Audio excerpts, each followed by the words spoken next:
सुप्रभात बच्चों, कैसे हैं आप सब। उम्मीद करती हूँ आप सब अच्छे होंगे। अकबरी लोटा। लाला झाऊलाल को खाने पीने की कमी नहीं थी। काशी के ठठेरी बाजार में मकान था। नीचे की दुकानों से 100 रुपए मासिक के करीब किराया उतर आता था। अच्छा खाते थे, अच्छा पहनते थे, किंतु 250 रुपए तो एक साथ आंख सेकने के लिए भी ना मिलते थे। इसलिए जब उनकी पत्नी ने एक दिन एकाएक 250 रुपए की मांग पेश की, तब उनका जी एक बार जोर से सनसनाया और फिर बैठ गया। उनकी यह दशा देखकर पत्नी ने कहा, डरिए मत, आप देने में असमर्थ हो तो मैं अपने भाई से मांग लूं। तो बच्चों, इस कहानी में जो लाला झाऊलाल है वो बहुत ही ज्यादा अमीर है, यानी कि उसे खाने पीने की कोई भी कमी नहीं है।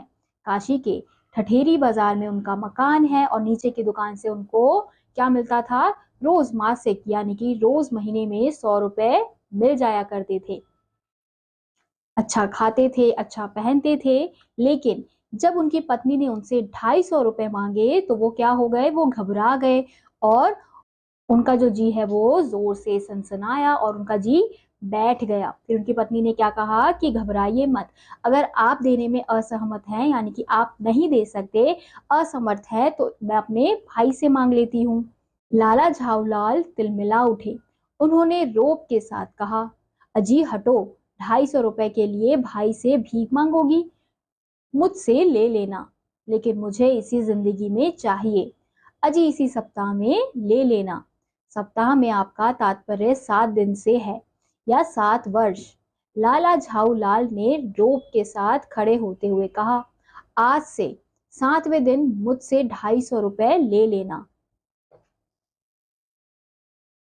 तो जब लाला झाऊलाल ये बात सुनते हैं तो वो तिलमिला उठते हैं, यानी कि उन्हें गुस्सा आता है और वो रोब के साथ क्या कहते हैं कि तुम 250 रुपए के लिए अपने भाई से भीख मांगोगी, इससे अच्छा तुम मुझसे ले लेना। तो वो क्या कहती है, लेकिन कि मुझे इसी जिंदगी में चाहिए, यानी कि मुझे अभी चाहिए, आप ये मत सोचना कि मुझे बहुत बाद में चाहिए। तो वो क्या कहते हैं कि अजी इसी जिंदगी में ले लेना। फिर सप्ताह में आपका तात्पर्य यानी कि 7 दिन, वो क्या कहते हैं कि सप्ताह के अंदर अंदर तुम्हें मिल जाएंगे। उनकी पत्नी कहती है, अच्छा मतलब सप्ताह मतलब 7 दिन के अंदर अंदर मुझे पैसे मिल जाएंगे। तो लाला झाऊलाल रॉब के साथ खड़े होकर कहते हैं कि आज से 7वें दिन यानी कि ठीक जिस दिन उनकी पत्नी ने पैसे मांगे हैं उसके 7 दिन बाद उन्हें पैसे मिल जाएंगे। तो हम इस चित्र में देख सकते हैं लाला झाऊलाल जो है वो अपनी पत्नी को पैसे दे रहे हैं। लेकिन जब 4 दिन ज्यों त्यों में यूं ही बीत गए और रुपयों का कोई प्रबंध ना हो सका, तब उन्हें चिंता होने लगी। प्रश्न अपनी प्रतिष्ठा का था, अपने ही घर में अपनी ही साख का था। देने का पक्का वादा करके अगर अब दे ना सके तो अपने मन में वह क्या सोचेगी, उसकी नजरों में उनका क्या मूल्य रह जाएगा। अपनी वाहवाही की सैकड़ों गाथाएं सुना चुके थे, अब जो एक काम पड़ा तो चारों खाने चित हो गए। यह पहली बार उसने मुंह खोलकर कुछ रुपए का सवाल किया था। इस समय अगर दुम दबाकर निकल भागते हैं तो फिर उसे क्या मुंह दिखलाएंगे।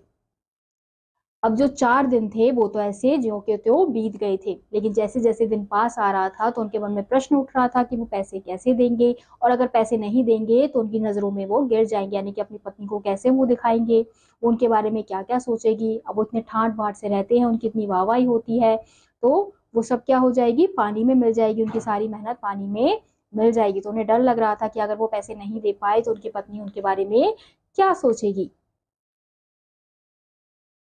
खैर, एक दिन और बीता। 5वें दिन घबराकर उन्होंने पंडित बिलवासी मिश्र को अपनी विपदा सुनाई। संयोग कुछ ऐसा बिगड़ा था कि बिलवासी जी भी उस समय बिल्कुल खुक थे। उन्होंने कहा, मेरे पास है तो नहीं, पर मैं कहीं से मांग कर लाने की कोशिश करूंगा, और अगर मिल गए तो कल शाम को तुमसे मकान पर मिलूंगा। अब जैसे तैसे उनका दिन बीतता जा रहा था। अब खैर 5वां दिन भी ऐसे ही बीत गया था। जैसे जैसे 5वां दिन बीता तो वो थोड़ा सा घबराने लगे कि वो कहाँ से पैसे लाएंगे। तो वो अपने दोस्त के पास गए, पंडित बिलवासी मिश्र के पास गए, तो उन्होंने अपनी विपदा यानी कि अपनी समस्या उसको सुनाई। तो उसने क्या बोला कि मैं तुम्हें पैसे दे तो दूंगा, लेकिन अगर मुझे मिले तो मैं कोशिश करूंगा कि मुझे पैसे मिल जाए, और अगर मुझे पैसे मिल गए तो मैं तुम्हें लाकर दे दूंगा। क्योंकि उस समय पंडित बिलवासी मिश्र की भी हालत कुछ ठीक नहीं थी, वो भी बहुत सूखा भूखा चल रहे थे, यानी कि उनके घर में भी पैसों की कमी थी। वही शाम आज थी, हफ्ते का अंतिम दिन। कल 250 रुपया तो गिन देना है, या सारी हेकड़ी के हाथ धोना है। यह सच है कि कल रुपए ना आने पर उनकी स्त्री उन्हें डामल फांसी ना कर देगी, केवल जरा सा हंस देगी। पर वह कैसी हंसी होगी, कल्पना मात्र से झाऊलाल में मरोड़ पैदा हो जाती थी। अब वो शाम आने वाली थी, यानी कि हफ्ते का आखिरी दिन आने वाला था, जिस समय उन्हें पैसे देने थे। तो जैसे जैसे वो दिन आ रहा था, उनकी हालत और ज्यादा खराब होती जा रही थी। अब उन्हें ये तो पता था कि अगर उन्होंने अपनी पत्नी को पैसे नहीं दिए तो क्या होगा, कि वो थोड़ा सा हंस देगी, लेकिन वो हंसी कैसी होगी, उनको नीचा दिखाने वाली हंसी होगी, उनकी शर्मिंदा वाली हंसी होगी। तो उनको वो सोच सोच के पेट में क्या हो रहे थे, मरोड़े पैदा हो रहे थे, यानी कि वो बहुत ज्यादा घबरा रहे थे। क्योंकि उनकी पत्नी ने पहली बार उनसे इतने रुपए मांगे थे, अब वो नहीं दे पाते तो उनके लिए बहुत ही क्या होती, शर्मनाक बात होती। आज शाम को पंडित बिलवासी मिश्र को आना था। यदि ना आए तो, या कहीं रुपए का प्रबंध वे ना कर सके। इसी उधेड़ बुन में पड़े झाऊलाल छत पर टहल रहे थे। कुछ प्यास मालूम हुई। उन्होंने नौकर को आवाज दी। नौकर नहीं था, खुद उनकी पत्नी पानी लेकर आई। आप जानते ही हैं कि हिंदू समाज में स्त्रियों की कैसी शोचनीय अवस्था है। पति नालायक को प्यास लगती है तो स्त्री बेचारी को पानी लेकर हाजिर होना ही पड़ता है।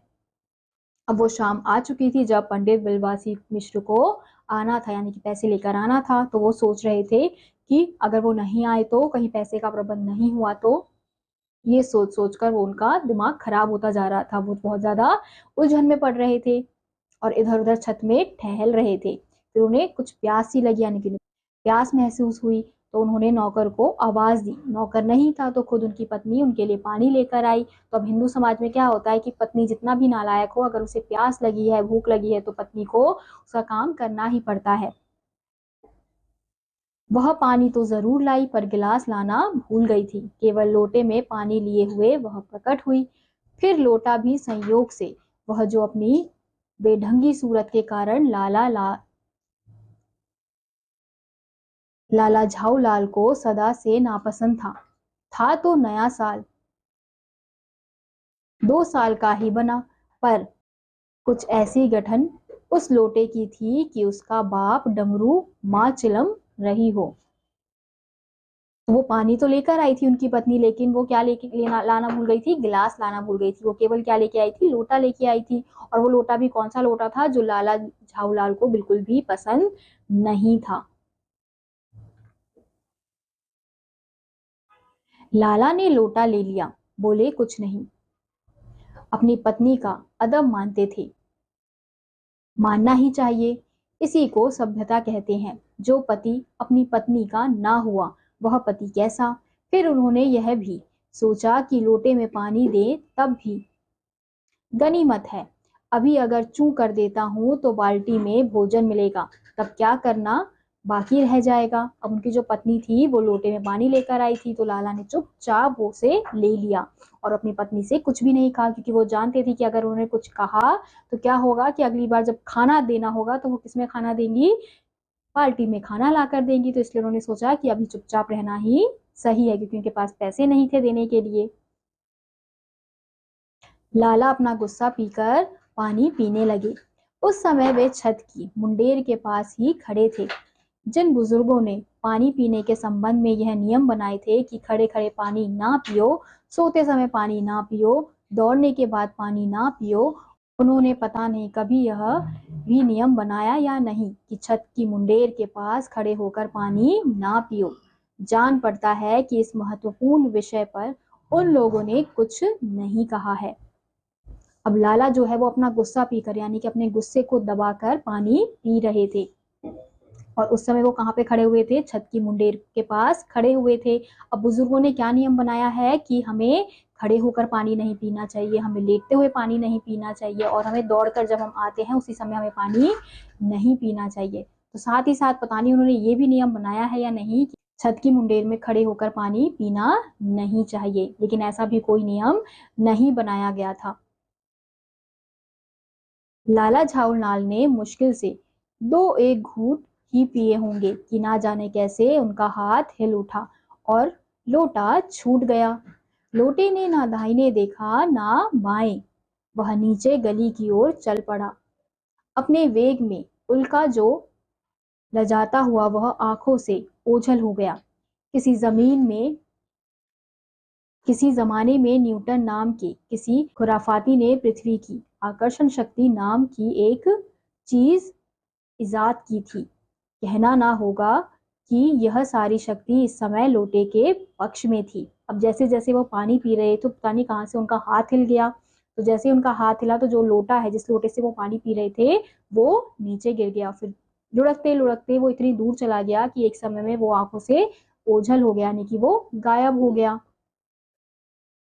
लाला को काटो तो बदन में खून नहीं, ऐसी चलती हुई गली में ऊंचे 3 मंजिले से भरे हुए लोटे का गिरना हंसी खेल नहीं। यह लोटा ना जाने किस अनधिकारी के झोपड़े पर काशीवास का संदेश लेकर पहुंचेगा। कुछ हुआ भी ऐसा ही। गली में जोर का हल्ला उठा। लाला झाऊमल जब तक दौड़कर नीचे उतरे तब तक एक भारी भीड़ उनके आंगन में घुस गई। अब जो लोटा गिरा था तो वो सोच रहे थे कि पता नहीं ना जाने कहाँ जाकर वो लोटा गिरा होगा, किस झोपड़े पर काशीवास का संदेश लेकर वो पहुंचा होगा। तो हुआ भी ऐसा ही। फिर कुछ समय बाद क्या हो गया कि लोग गली मोहल्ले में इकट्ठे होने लगे, बहुत ज्यादा हल्ला शोर उठने लगा।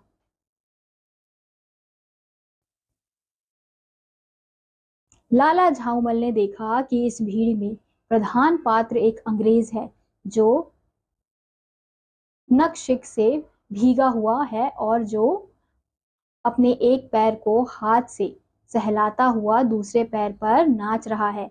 उसी के पास अपराधी लोटे को भी देखकर लाला झाऊलाल जी ने फौरन 2 और 2 को जोड़कर स्थिति को समझ लिया। फिर लाला झाऊमल क्या देखते हैं कि भीड़ आ रही होती है, उस भीड़ में एक अंग्रेज होता है जो क्या होता है पूरा भीगा हुआ होता है, और उसका पैर जो है होता है वो एक पैर उठाकर एक ही पैर के सहारे चलता हुआ आता है। तो लाला झाऊमल जो है वो समझ जाते हैं कि उनके लोटे से ही वो भीगा है और उनके पैर में लगी हुई है। गिरने के पूर्व लोटा एक दुकान के साइबान से टकराया। वहां टकराकर उस दुकान पर खड़े उस अंग्रेज को उसने सांगोपांग स्नान कराया और फिर उसी के बूट पर आ गिरा। ध्यान देने की बात है कि हिंदुस्तानी लोटा भी आखिर वही गिरा जहां हिंदुस्तानी आदमी गिरते हैं। तो वो लोटा कहाँ गिरा था? पहले एक साहिबान के दुकान से टकराया, फिर उस दुकान पे खड़ा वो जो अंग्रेज था वो वहां पर खड़ा हुआ था, तो उस लोटे ने क्या किया, उस अंग्रेज को पूरा भिगो दिया और फिर उसी के बूट में उसी के जूते में जाकर गिर गया। तो ध्यान देने की बात यह है कि जो जो लोटा है वो कहाँ जाके गिरा? अंग्रेज के पास जाके गिरा, जहाँ पे सारे हिंदुस्तानी गिर जाते हैं, यानी कि जहां पर सारे हिंदुस्तानी क्या हो जाते हैं? झुक जाते हैं। उस अंग्रेज को जब मालूम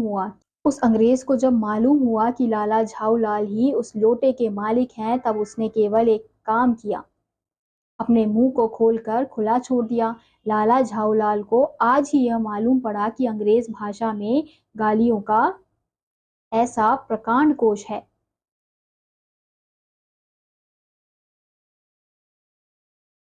जब उस अंग्रेज को पता चला कि उसके मालिक कौन है, लाला झाऊलाल है, तो वो देखकर उसने क्या किया, केवल अपना मुंह खोलना शुरू कर दिया। और लाला झाऊलाल को उसी समय यानी कि उसी दिन पता चला था कि जो अंग्रेजी भाषा में गाली होती है वो बहुत कैसी होती है? प्रकांड कोश की होती है। इसी समय पंडित बिलवासी मिश्र भीड़ को चीरते हुए आंगन में आते दिखाई पड़े। उन्होंने आते ही पहला काम यह किया कि उस अंग्रेज को छोड़कर और जितने आदमी आंगन में घुस आए थे सबको बाहर निकाल दिया।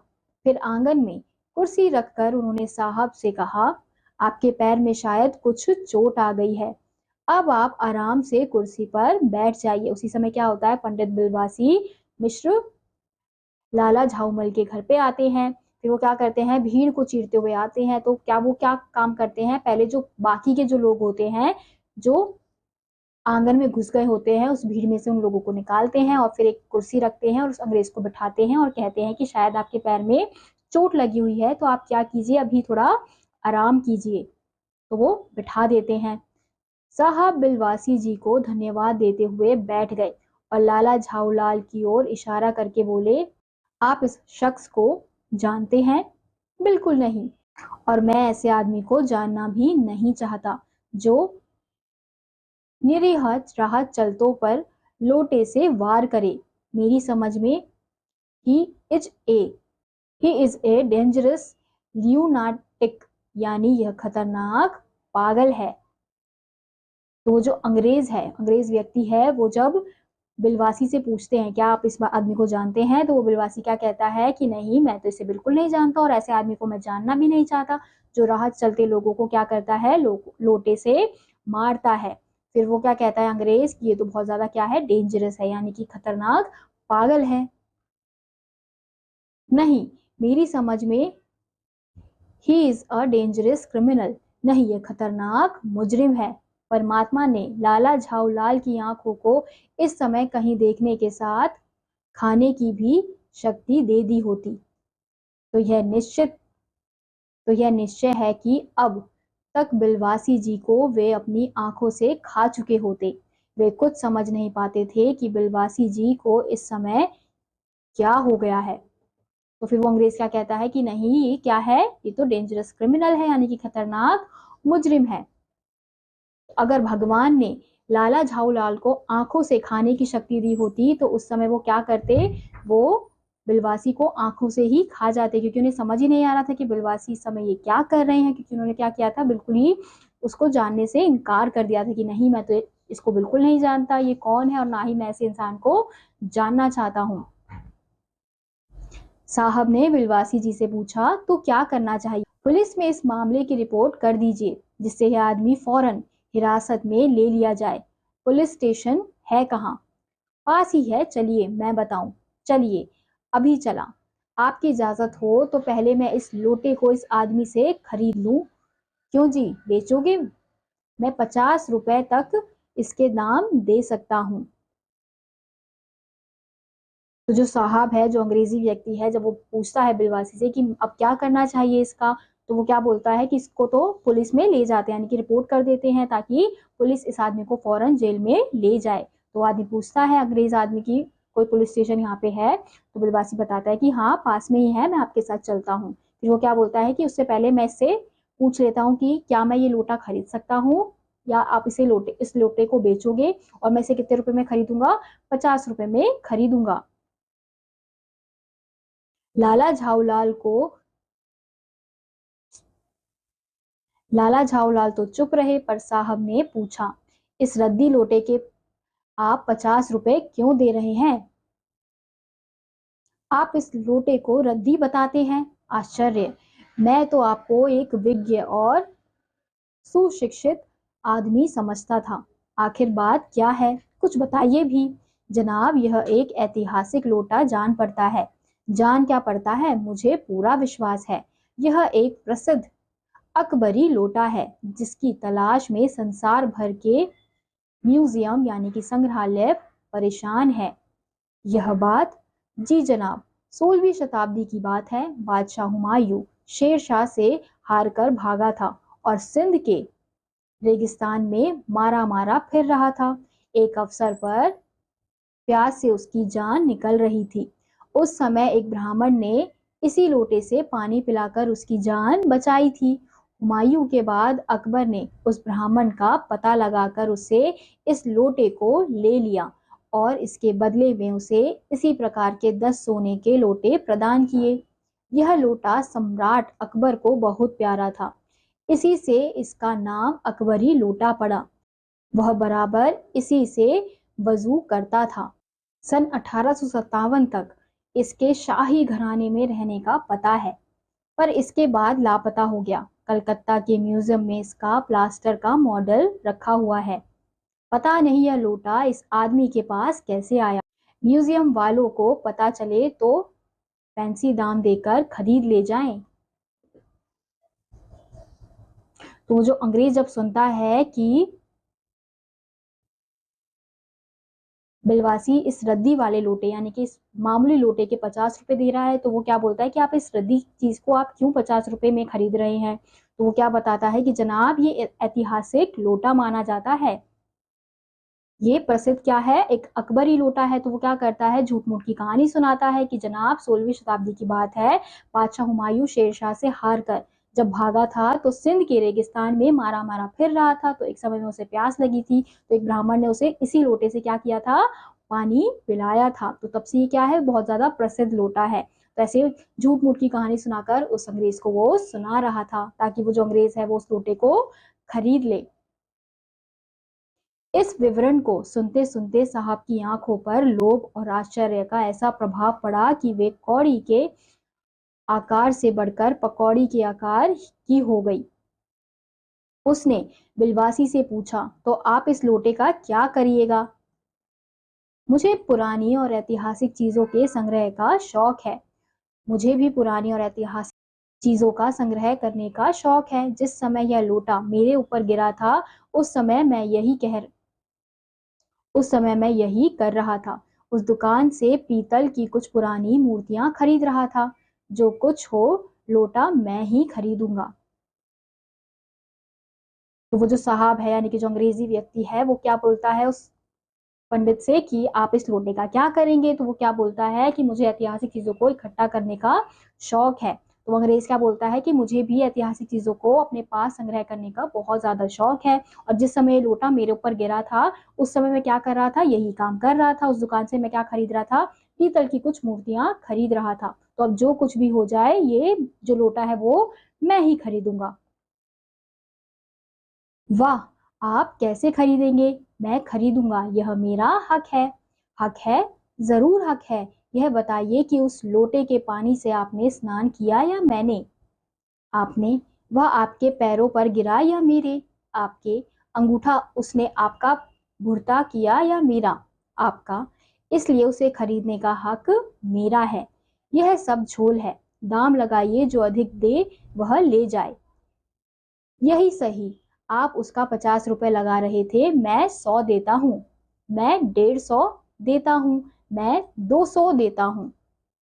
अजी मैं 250 देता हूँ। यह कहकर बिलवासी जी ने 250 के नोट लाला झाऊ लाल के आगे फेंक दिए। साहब को भी ताव आ गया। उसने कहा, आप 250 देते हैं तो मैं 500 देता हूँ। अब चलिए।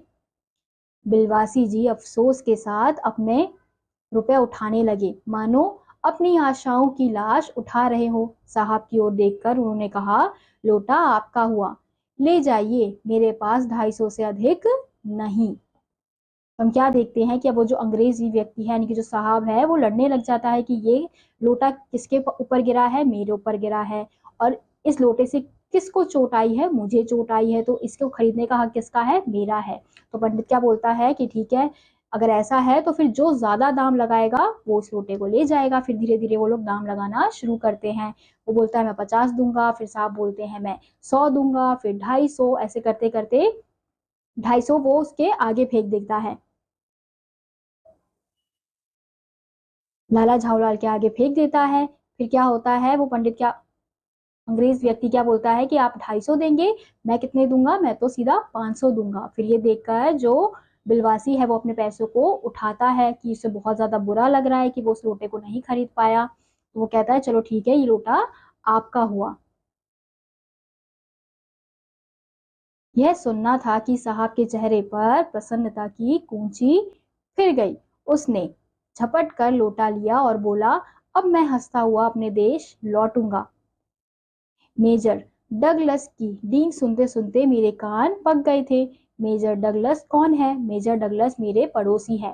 पुरानी चीजों के संग्रह करने में मेरी उनकी होड़ रहती है।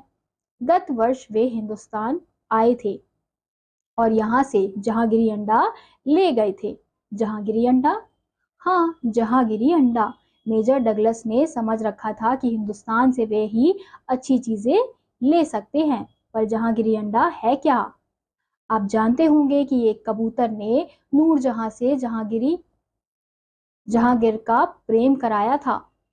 जहांगीरी जहांगीर के पूछने पर कि मेरा एक कबूतर तुमने कैसे उड़ जाने दिया, नूरजहां ने उसके दूसरे कबूतर को उड़ाकर बताया था कि ऐसे। उसके इस भोलेपन पर जहांगीरी दिलो जान से निछावर हो गए हो गया। उसी क्षण से उसने अपने को नूरजहां के हाथ कर दिया। कबूतर का यह एहसास वह नहीं भूला।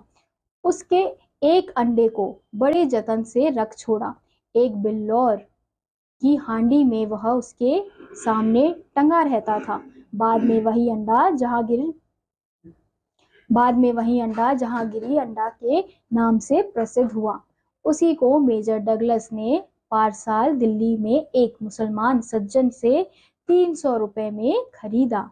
यह बात, हाँ, पर अब मेरे आगे दून की नहीं ले सकते। मेरा अकबरी लोटा उनके जहांगीरी अंडे से भी एक पुश्त पुराना है। तो हम क्या देखते हैं कि वो जो अंग्रेजी साहब है वो उस लोटे को देखकर बहुत ज्यादा खुश हो जाते हैं और क्या कहते हैं कि मैं खुशी खुशी अपने देश जाऊंगा और डगलस को बताऊंगा कि मैं भी हिंदुस्तान से अच्छी अच्छी चीजें ला सकता हूं। तो बिलवासी पूछते हैं कि ये डगलस कौन है। तो डगलस कौन होते हैं? वो उस साहब अंग्रेजी साहब के पड़ोसी होते हैं। तो उनको भी क्या शौक होता है? पुरानी चीजों को इकट्ठा करके रखने का शौक होता है। तो उनकी रेस होती रहती है कि कौन अच्छी चीजें लेकर आएगा हिंदुस्तान से। तो इसलिए वो खुश था अंग्रेज कि अब मैं भी अच्छी चीजें लेके जाऊंगा और जो मेरा लोटा है वो क्या है?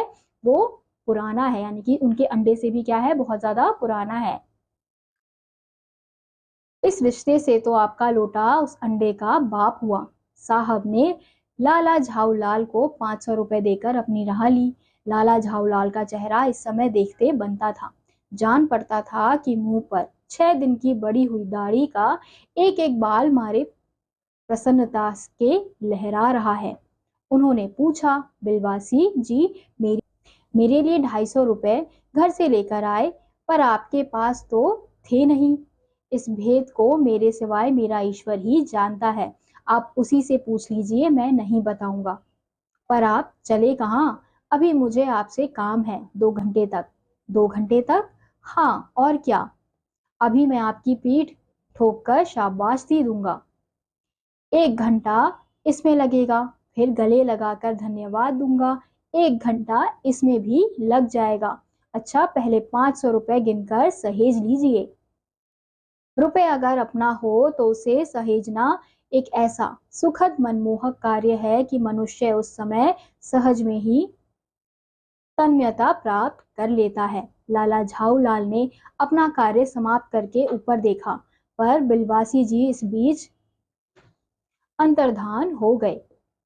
उस दिन रात्रि में लाला झाऊलाल जी को देर तक नींद नहीं आई। वे चादर लपेटे चारपाई पर पड़े रहे। 1 बजे वे उठे। धीरे से, बहुत धीरे से अपनी सोई हुई पत्नी के गले से उन्होंने सोने की वह सिकड़ी निकाली जिसमें एक ताली बंधी हुई थी। फिर उसके कमरे में जाकर उन्होंने उस ताली से संदूक खोला। उसमें 250 के नोट ज्यों के त्यों रखकर उन्होंने उसे बंद कर दिया। फिर दबे पांव लौटकर ताली को उन्होंने पूर्ववत अपनी पत्नी के गले में डाल दिया। इसके बाद उन्होंने हंसकर अंगड़ाई ली। दूसरे दिन सुबह 8 बजे तक चैन की नींद सोए। तो हम क्या देखते हैं कि पंडित बिलवासी ने अपनी बुद्धिमता से कैसे लाला झाऊलाल को उसके पैसे दिलवा दिए थे। तो लाला झाऊलाल ने यही पूछा कि पंडित बिलवासी, अगर तुम्हारे पास पैसे नहीं थे तो तुम मेरे घर क्यों आए थे? अगर तुम्हारे पास पैसे थे तो तुमने मुझे मना क्यों किया था कि तुम्हारे पास पैसे नहीं है? वो क्या कहते हैं कि ये बात जो है वो मेरा ईश्वर ही जानता है और आप ईश्वर से ही पूछिए। फिर वो कहते हैं कि अब इन पैसों को क्या कीजिए, आप 500 रुपए को संभाल के अपने पास रखिए। फिर उस समय जो है वो लाला झाऊलाल बहुत ज्यादा खुश थे, यानी कि बहुत ज्यादा प्रसन्न थे। तो उन्होंने क्या किया, चुपके से अपनी पत्नी के पास गए, तो उनके गले से चाबी निकाली संदूक की, उस संदूक खोला और 250 रुपए जैसे के तैसे उसको वहां पे रख दिया। फिर उस दिन वो चैन से सोए। तो इसी के साथ बच्चों आज का यह अध्याय यही समाप्त होता है। उम्मीद करती हूँ आपको यह अध्याय समझ आया होगा। मैं आपसे मिलूंगी अगली कक्षा में। तब तक के लिए आप सभी बच्चे खुश रहिए और पढ़ते रहिए। बाय।